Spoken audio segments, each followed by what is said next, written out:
Hello, I'm Tommy Marrinan, and I will be presenting work done by myself and Mike Papka on real-time omnidirectional stereo rendering, generating 360-degree surround view panoramic images for comfortable immersive viewing.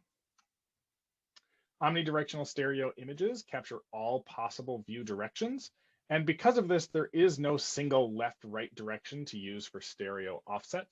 Instead, left and right is calculated per object in the scene that's being rendered, with the assumption that a user would be looking directly at that object.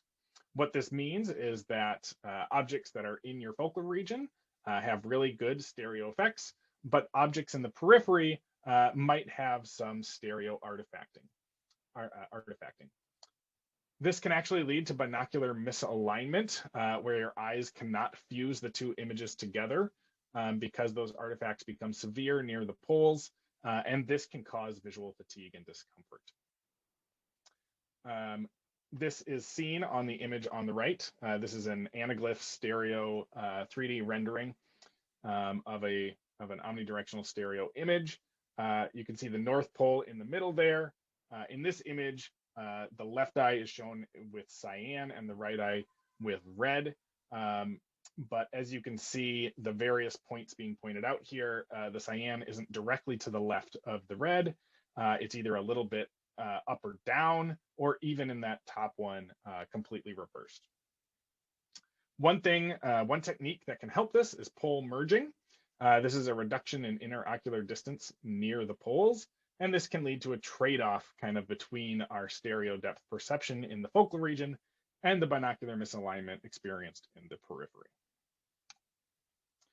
So we have created a real-time rendering technique that is a geometry-based approach for creating this type of image.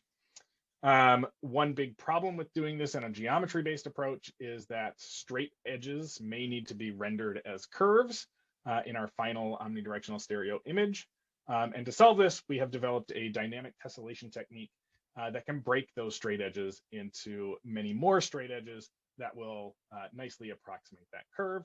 For details on this, I will refer you to the paper itself. But here's an image kind of showing this with a nice city scene with textures, lighting, all sorts of techniques that work with this type of rendering. Here is a demo video of another scene. This is a LiDAR point cloud with about 5 million points.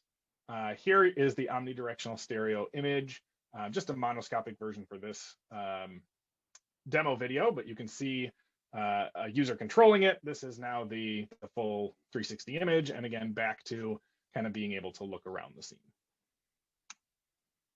Once we developed the technique, we wanted to create a user study to evaluate it to see how pole merging affects visual comfort and stereo depth perception.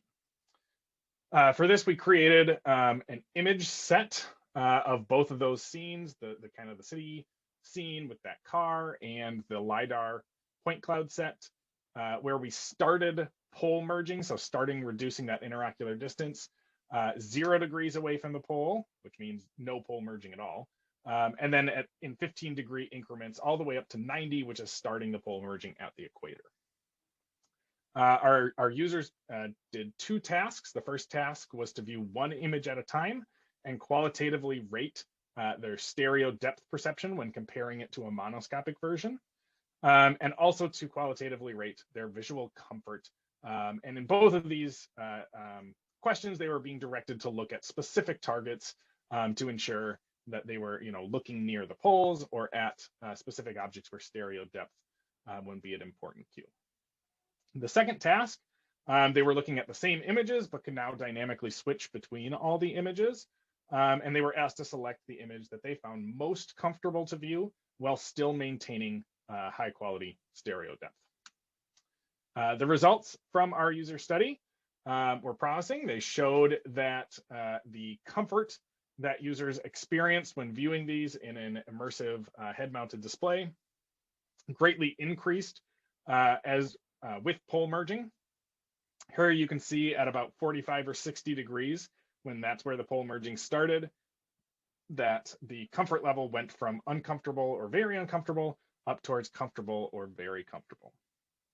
At the same time, stereo depth improvement did not decrease until we get to the extremes of pole merging. So about from 0 to 60, it's relatively flat at about, a slight improvement or moderate improvement in stereo compared to the monoscopic image, and then tapering off only on the most extreme pole merging. Then this is for the LiDAR data set. With the model, the 3D model of the cityscape, we see similar things, right? We see going from neutral or a little bit uncomfortable to comfortable as we do this pole merging and tapering off. And again, we see kind of a steady improvement in stereo depth perception, and again, maybe tapering off right at the very end. For task 2, when users were able to dynamically switch between the images and asked to select their favorite image that was most comfortable to view while still maintaining quality stereo depth, we kind of see a broad range of answers here, but a couple of things that I'll draw your attention to. A little bit of a peak around the 45 and 60 degree pole merge start angle was a good indicator that kind of backed up the results that we'd seen previously.